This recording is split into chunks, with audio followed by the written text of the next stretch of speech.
Beleza. Vamos adiante. Pega pelo meio. Vamos lá. Vamos lá. Há então em nosso lar um Ministério do Auxílio? Perguntei. Como não? Nossos serviços são distribuídos numa organização que se aperfeiçoa dia a dia, sob a orientação dos que nos presidem os destinos. Só um minuto. Olha que coisa fantástica. Está aqui, ó. As organizações se aperfeiçoam dia a dia. Se o nosso lar, que é o sonho de consumo, né, da maioria, se aperfeiçoa dia a dia, como é que nós, aqui, atrasadinhos que somos, relutamos em relação aos processos serem modificados, melhorados, qualificados? Né? Então, nós temos que entender isso, pessoal. É por isso a nossa necessidade de melhoria contínua. Nossa, como falamos anteriormente lá no estudo do Livro dos Espíritos. O processo de melhoria, né, ele tem que ser contínuo. E ele não é fácil. Ele exige, sim, de cada um de nós esforço, perseverança, vontade, né, para empreendermos a luta renovadora. Isso é uma lei universal, não é só para a gente aqui, Tupiniquim, é universal. E se é universal, também serve no plano espiritual, é a mesma lei. Então, eles também são regidos por isso, né? E ele diz aqui, ó. Então, o processo é de aperfeiçoamento contínuo, dia a dia, sob a orientação dos que presidem os destinos, né? Então, os espíritos superiores, sobre a lei maior, né, do amor que emana de Deus.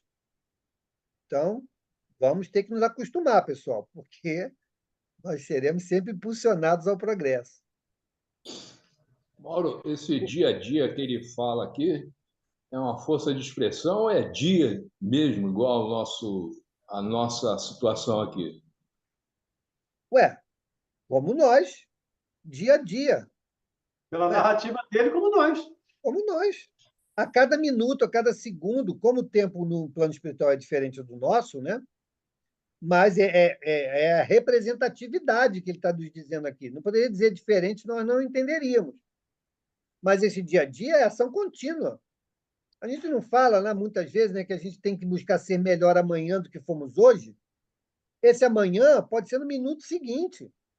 Não precisa ser no dia seguinte, no ano seguinte, na vida seguinte. Né? Depende do nosso querer. Se o meu querer é mais imediato, eu vou me esforçar agora. Acabou agora, eu entendi essa lição, agora eu vou empreender esforços para que eu possa me modificar nesse aspecto.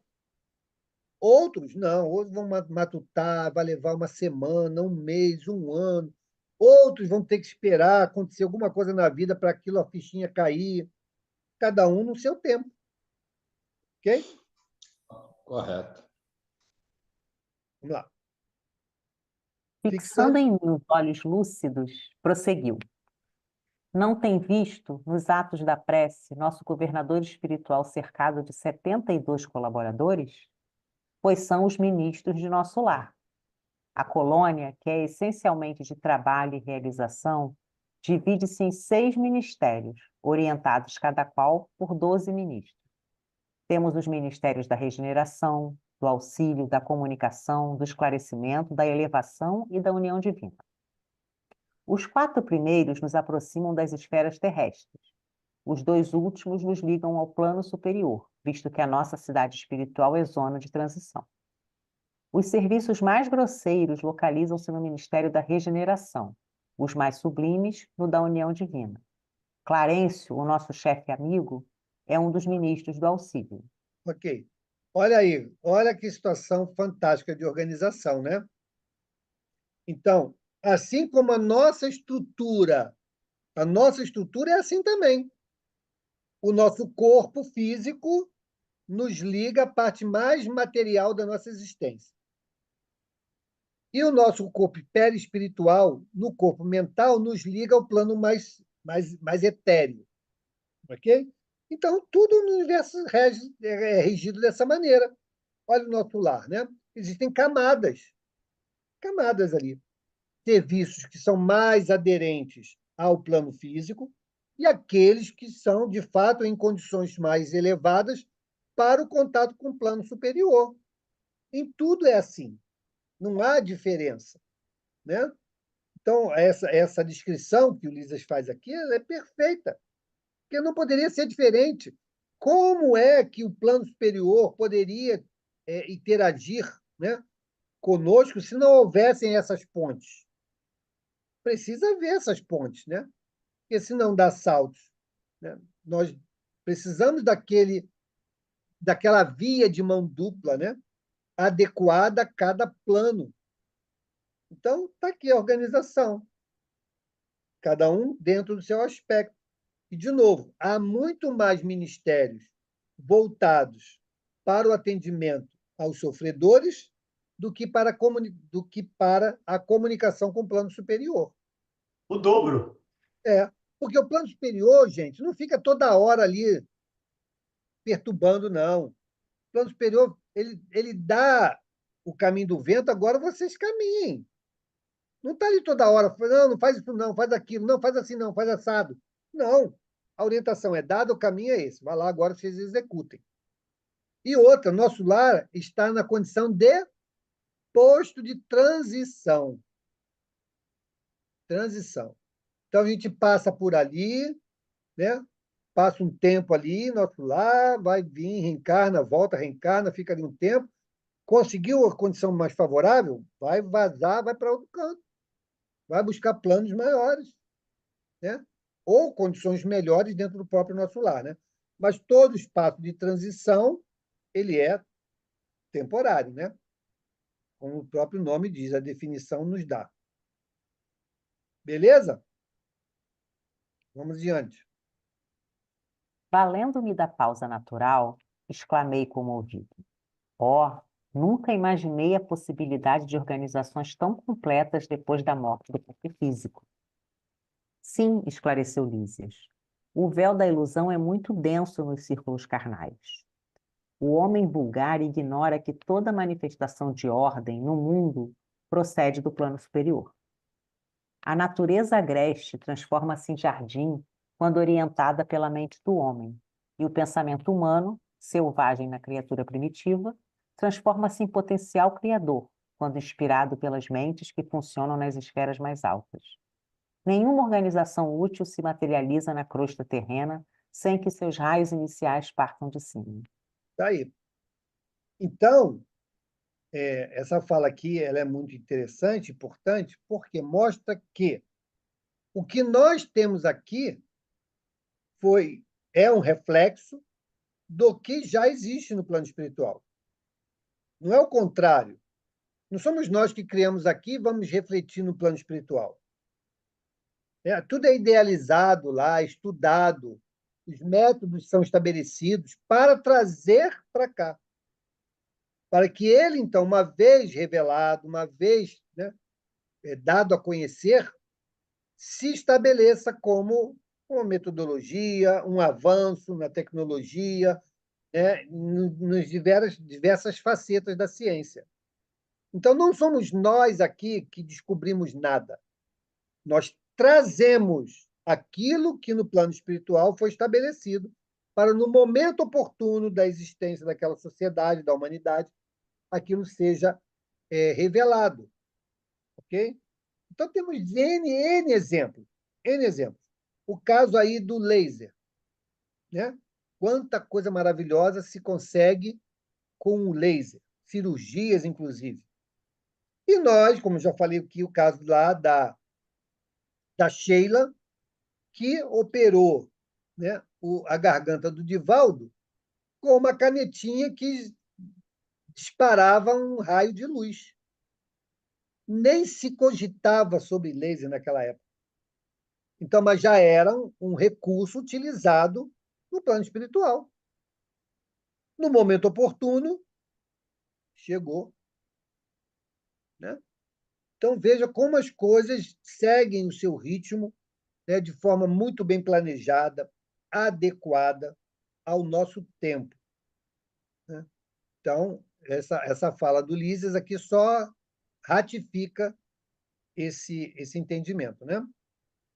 Isso em todos os campos, né, Mauro? No campo da arte também acontece isso, né? Tanto é que tem um livro, não sei se é nesse aqui, que ele vê um quadro, ele diz, eu conheço, é uma cópia de um quadro que está lá na Terra? Ele diz, não, esse aqui já é uma cópia que vem do plano superior.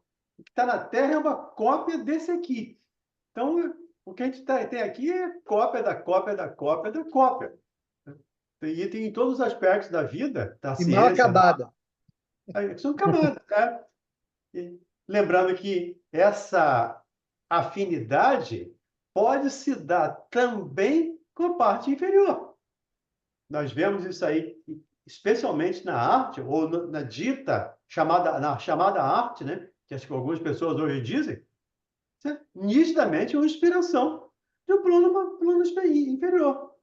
Quem leu o livro Na Fronteira da Loucura, lembra disso, dos espíritos inspirando música de carnaval, inspirando essas coisas que estamos aí. Então, inspira Mozart, mas também inspira o rap aí com palavrões e com outras situações mais. Então, cabe-nos buscar a melhor sintonia possível.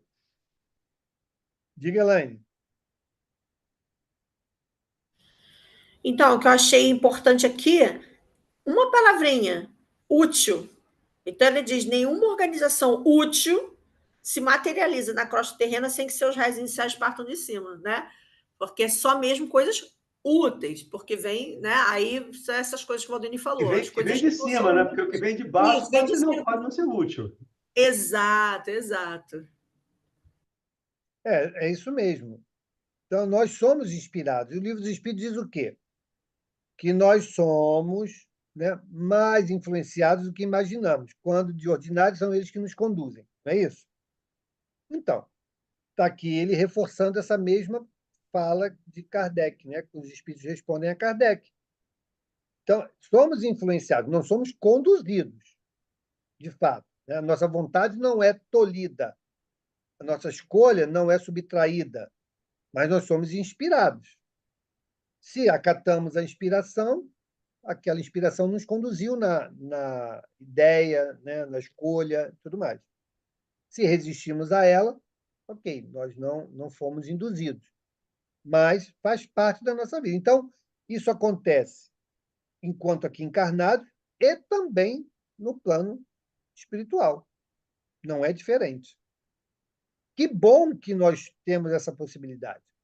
A grande diferença está a quem nós ouvimos, a quem damos ouvido.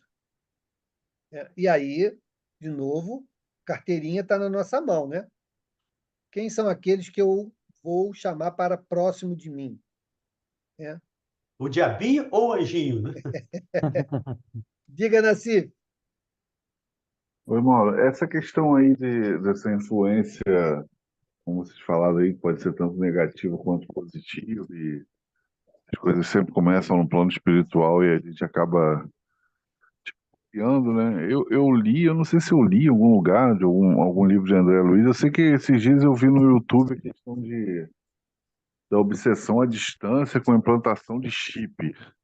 Hum. Até que ponto isso é real e parece que fica meio desproporcional, né? A espiritualidade superior faz muito pouco barulho, a inferior faz bastante, né? Até que ponto isso é verdade? Olha, existem sim esses relatos. Eu não sou adepto deles.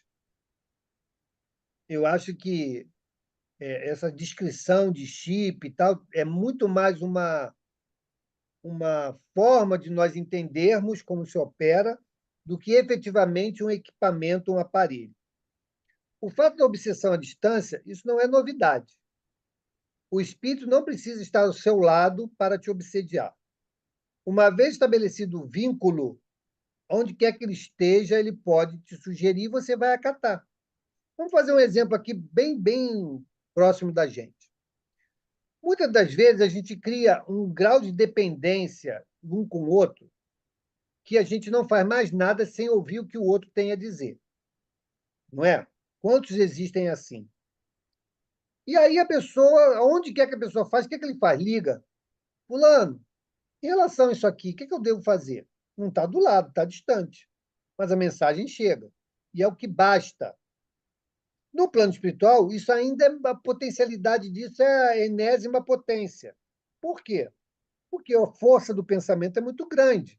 E se já houve o estabelecimento do vínculo e da dependência, basta a sugestão chegar na cabeça, porque ele já não resiste mais. Então, o espírito não precisa estar ali colado. Ele, aonde estiver, ele irradia o pensamento, vai chegar, quem de direito, e a pessoa vai agir em função da sugestão que recebeu. Esse é o processo obsessivo à distância. Não precisa ter esse negócio de chip, implantado chip. Eu não creio nisso. Para mim, isso é muita alegoria, né, para a ação muito mais simples que é descrito pela própria doutrina espírita, né, que é a ação fluídica, a ação da vontade. Agora, como forma de descrever a influência, aí tudo bem. De forma simbólica, tudo bem. A gente É isso entende. aí, Mauro. É exatamente isso. É esse simbolismo. Eu estava lembrando aqui da hipnose. Quando você leva uma pessoa à hipnose, você pode dar sugestões pós-hipnótica. Quando você ouvir o sino, você vai tomar água. Ele vai tomar água. Se o sino tocar, ele vai tomar água, mesmo que seja com sede. Então, ele recebe essas sugestões pós-hipnóticas e fica com ela. O que os espíritos narram, e André Luiz fala disso, né? Ele nem fala de chip, na época do livro dele não tinha nem a palavra chip, ainda não existia. Ele fala como se fosse uma fita cassete, como se fosse uma fita cassete que fica rodando a mesma mensagem. Você não vale nada, você precisa suicidar, você precisa se matar.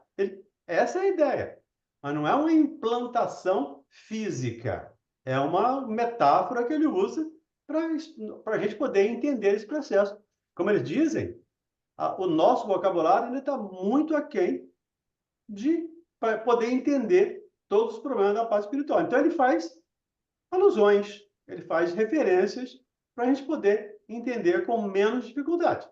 Mas, fisicamente, é claro que isso não existe, não precisa existir isso. Basta uma sugestão pós-hipnótica, claro que depende da pessoa que está sendo hipnotizada, como ele faz naquela Licantropia. licantropia, né? Quando ele faz a mulher virar um lobo, uma loba. É uma sugestão hipnótica que ela vai assimilando, ela vai absorvendo, e daqui a pouco o perispírito dela se transforma efetivamente num animal, numa loba. É o mesmo processo do implante. Ele não implantou nada, ele só foi: você é uma péssima mãe, você não sabe ser mãe, você não soube ser mãe, você não é você é pior do que um animal. E a culpa vai absorvendo tudo aquilo, e aí acaba entrando nessa situação. Ok, Beleza, Nassif? Nassif? Ok, obrigado, gente. Valeu mesmo. Nada. Vamos adiante, pessoal. Mas nosso lar terá igualmente uma história como as grandes cidades planetárias? Sem dúvida. Os planos vizinhos da esfera terráquea possuem igualmente natureza específica.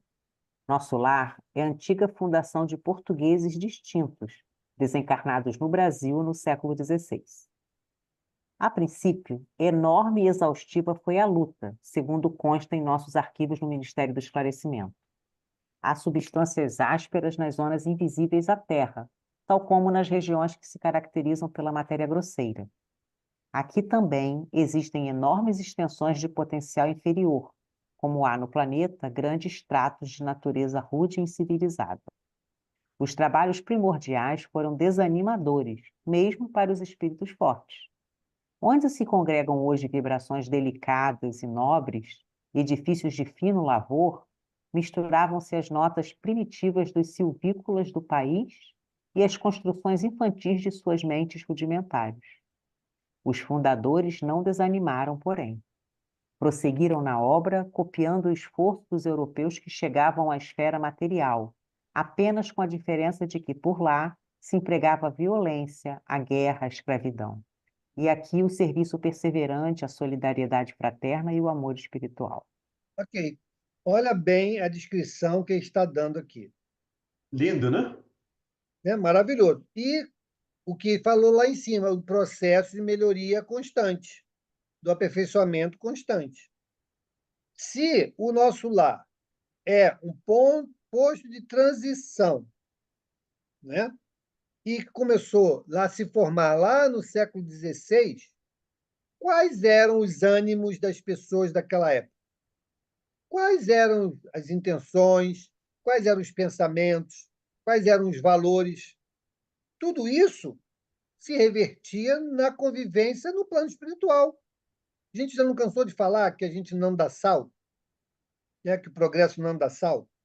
Então, pronto. Então, se naquela época nós éramos ainda muito rudes, e esse grupo, então, ao desencarnar, era resgatado e coletado para a convivência em nosso lar, a convivência era muito mais difícil à época, com certeza. No plano espiritual também.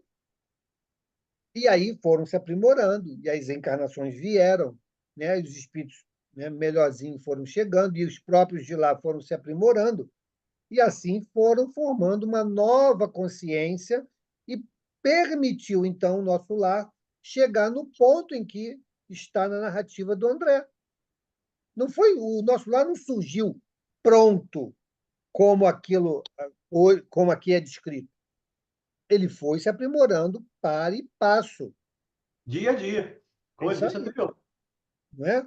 Então, é para tirar aquela falsa ideia de que, não, o plano superior foi lá e deu aquilo tudo perfeito, tudo bonito, tudo. Não, aquilo foi aquisição, conquista, né, do grupo ali, se esforçando no trabalho, na consciência do bem, né, na fraternidade e tal, e aí foi dando, então, esse corpo estruturado que André está descrevendo aqui agora. Então, gente, no plano espiritual não é um mar de flores, não é. A depender da nossa condição, aonde quer que estejamos, na condição em que estejamos, vamos viver sim o contexto, o contexto que nós formos mais afinizados. Então, Lembrando, Mauro, tem outra passagem dele aqui, eu não sei se está nesse capítulo, mas dá um spoiler, né? Ele diz que o negócio da alimentação lá do nosso lar. Eles passaram 100 anos trabalhando para tirar o alimento das pessoas. Né? Você imagina o selvagem que desencarna e estava com fome, ele quer caça, ele quer comer carne. Então, levaram mais de 100 anos trabalhando para mudar isso. Então, de novo, começa lá com o rudimentar, não o rude, mas o rudimentar, e vai progredindo, caminhando sempre. Essa é a ideia. isso aí. Diga, Carlos. Esse finalzinho aqui que ele. Eu entendi que é o inverso aqui, mas ele fala que seguiram na obra copiando os esforços europeus que chegavam à esfera material, mas na verdade é o contrário, né? É que o europeu, que ele está dizendo aqui, é pelo pessoal da guerra, pessoal mais violento, né? Então, se eles tivessem copiado o que existia lá, Não, ele de copiou a forma arquitetura. inversa, né? Não, ele copiou a arquitetura. Isso aí, isso aí. Fala das cabanas dos silvícolas, que Isso aos Exatamente. aí. poucos foram sendo transformadas. A Beleza. Europa, por sua vez, copiou do plano espiritual as obras, a arte, a escultura, enfim, a construção, né, a arquitetura, copiou do plano espiritual. Mas os portugueses daqui copiaram da Europa para transformar essas casinhas, como é que eu vou chamar isso? Essas ocas, né? O índio desencarna, ele vai fazer o quê? Ele vai construir uma oca para ele, na mesma situação. Então, aos poucos, vai se mudando isso. Então, aqui sim, ele copiou do físico para lá. Essa é a ideia. Ok? Vamos adiante. A essa altura, atingíramos uma praça de maravilhosos contornos, ostentando extensos jardins. No centro da praça, erguia-se um palácio de magnificente beleza, encabeçado de torres soberanas que se perdiam no céu. Os Pode seguir. fundadores, Os fundadores da colônia começaram o esforço partindo daqui, onde se localiza a governadoria, disse o visitador. Apontando o palácio, continuou. Temos, nesta praça, o ponto de convergência dos 6 ministérios a que me referi. Todos começam da governadoria, estendendo-se em forma triangular. E, respeitoso, comentou: ali vive o nosso abnegado orientador. Nos trabalhos administrativos, utiliza ele a colaboração de 3.000 funcionários. Entretanto, é ele o trabalhador mais infatigável e mais fiel que todos nós reunidos. Só um minuto. Onde é que nós vamos conseguir isso, hein, Marcela? Ah, Como é que nós vamos conseguir isso na nossa administração, né? 3.000? Não, Pois é. E do chefe O trabalhar chefe seu trabalhar mais do que os funcionários. mais do que os funcionários. Pois é. É isso que a gente precisa absorver, precisa internalizar essa ideia. Porque o chefe trabalha mais. Quanto maior a responsabilidade, mais trabalho. É o inverso daqui, né? Aqui os maiores vão se abstendo de trabalhar, como se trabalho fosse coisa de escravo. Essa ainda é uma cultura nossa ainda. Trabalho é coisa de escravo. Mas aqui a gente vê o contrário, né? Dos trabalhadores, quem trabalha mais é o governador, é o chefe maior, né? A gente É chega porque no o dia. fruto do trabalho é outro, né? Com certeza. E aqui eles falam na questão de funcionários, né? É. Funcionários, como se fossem pessoas contratadas para exercer alguma função, assalariadas e tudo mais. A gente sabe, pelo menos a descrição nos fala, né? Várias obras nos falam sobre isso, a questão do bônus hora, né? Na verdade, nada mais é do que as nossas conquistas de mérito em função do esforço, do trabalho, da dedicação que nós empreendemos em todo o trabalho que realizamos no plano espiritual. Então, não é que haja ali uma carteira de trabalho, que as pessoas vão ser contratadas, vão combinar um salário, depois vai pleitear aumento, né? Não é esse o sentido. Mas, de novo, para que haja um entendimento, a gente usa termos conhecidos, né? Então, eu, pelo menos, não consigo entender, né, que haja essa questão do funcionário, né? Que a pessoa vá fazer aquela tarefa porque é uma obrigação contratual. Não, acho que no plano espiritual, nessa situação, nós nos ombreamos por já entendermos que o trabalho é o caminho do progresso. Então, naturalmente, nós desejamos fazer parte daquilo ali. Muito mal comparando, né? Mais ou menos como a gente estabeleceu no SEAC.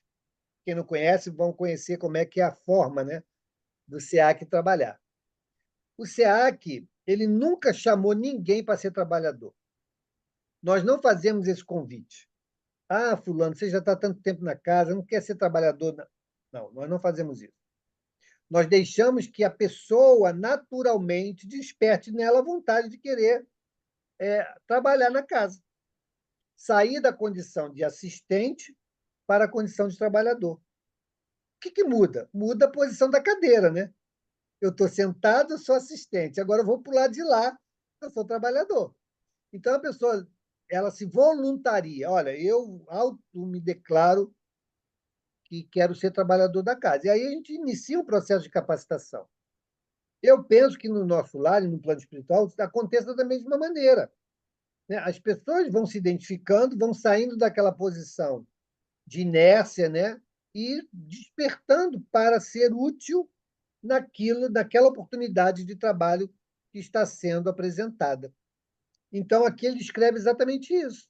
Ele chama lá de funcionário, né? Mas, na verdade, são essas pessoas que se identificam, provavelmente, muito certamente, se capacitaram e têm o perfil para trabalhar nesse ou naquele ministério, nessa ou naquela atividade.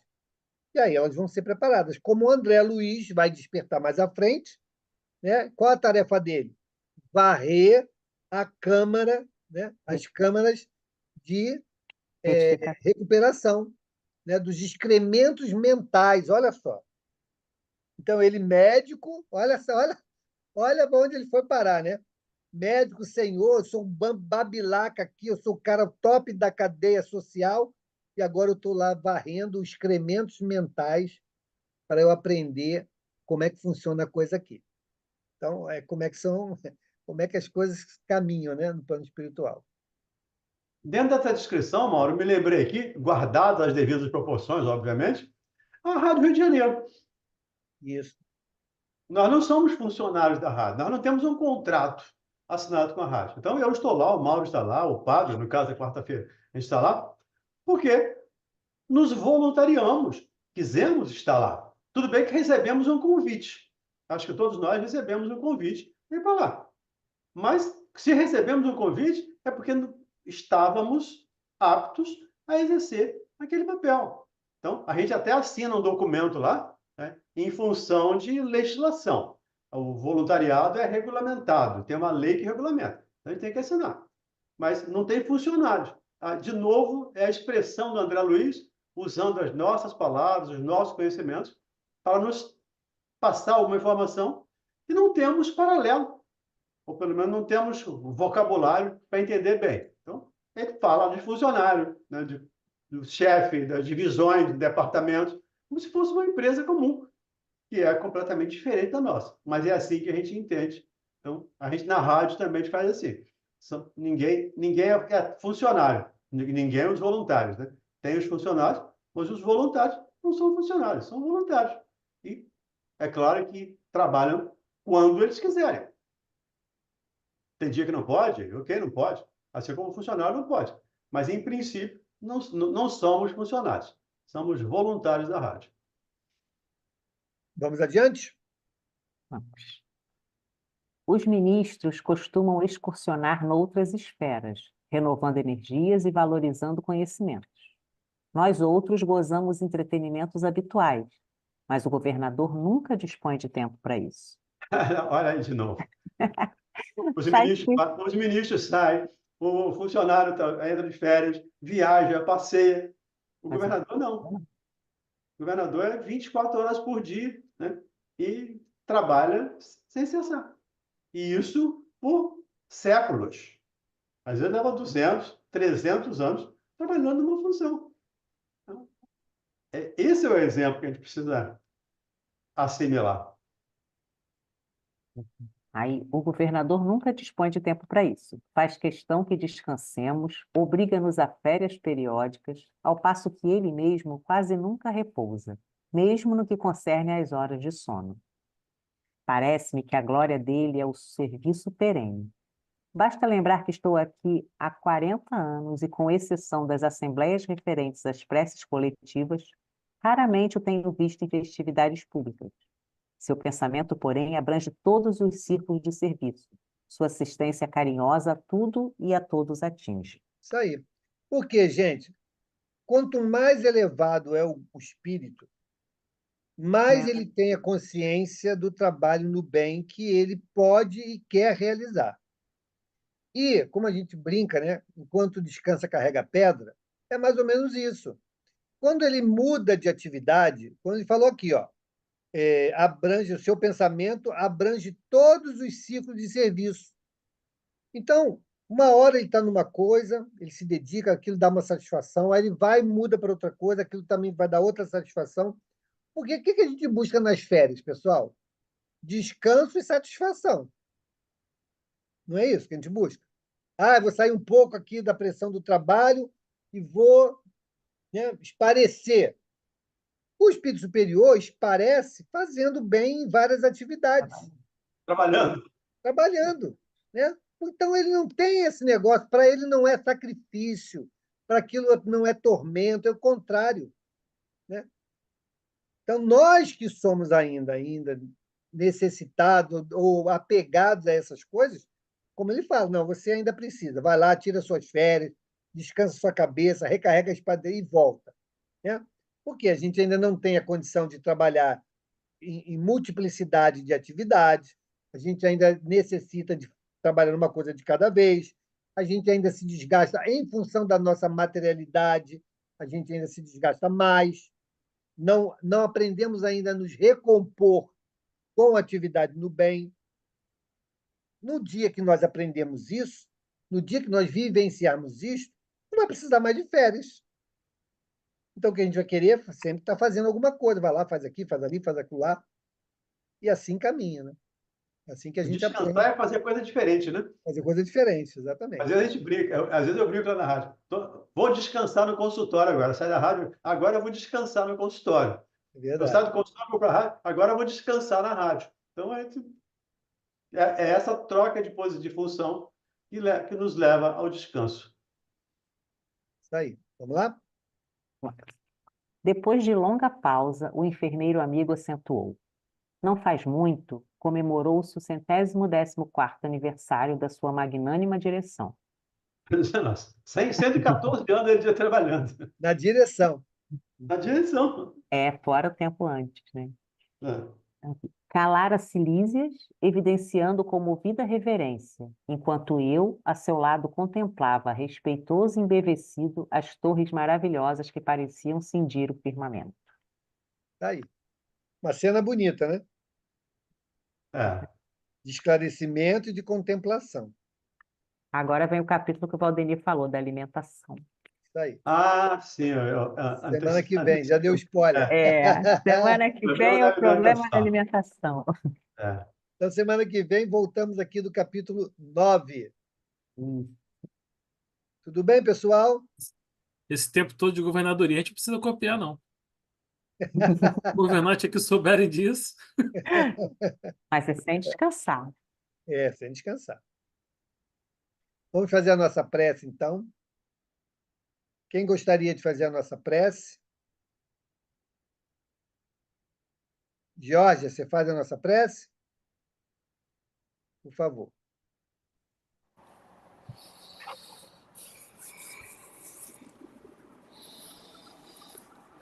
Senhor, bom, amado e justo Mestre, te agradecemos por mais um estudo, por mais um esclarecimento. Um estudo, Senhor, tanto aprendizado, que possamos, Senhor, compreender cada palavra, cada orientação, em prol de nós mesmos, né? Em prol de nós mesmos, para a nossa evolução, para o nosso caminho. Que essa semana possa ser uma semana de luz, de muita paz, de muita harmonia, no lar de cada um de nós e dos irmãos que aqui não puderam estar. Obrigada, Mestre amado, fique conosco, hoje, agora e sempre, que assim possa ser, Senhor. Graças a Deus. Graças a Deus. Graças a Assim Deus. seja.